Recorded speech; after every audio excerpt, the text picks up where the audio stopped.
Hey y'all, this is Kayla here at AFI's DIYs. Today we're going to walk you through the process of making a bathroom cleaner. This formulation can be used on various bathroom surfaces to remove scum and dirt. Let's take a look at the recipe.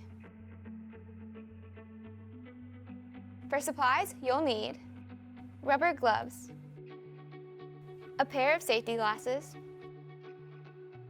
a large glass beaker, a glass stirring rod, a plastic storage bottle.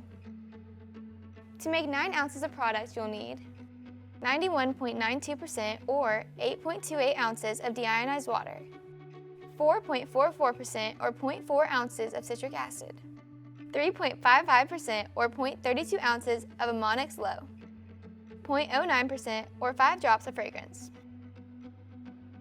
As far as fragrance goes, we chose Super Cherry to use in this bathroom cleaner.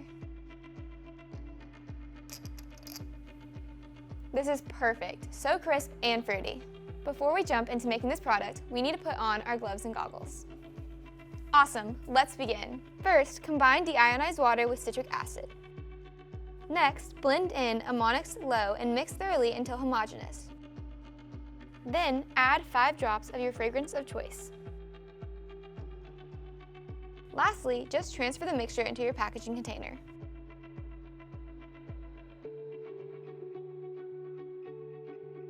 Now you're ready to use this bathroom cleaner or add it to your product line. This DIY only costs us about $1 to make. It can be sold wholesale for around $2 to $3 and retail for around $4. To complete your bathroom cleaning line, we also have a tutorial for DIY toilet bombs. Don't forget to check that out too. We hope this video was super helpful and fun to watch. If so, please give us a like and subscribe so you can see even more content like this. That's all for today. Thanks for watching. Bye!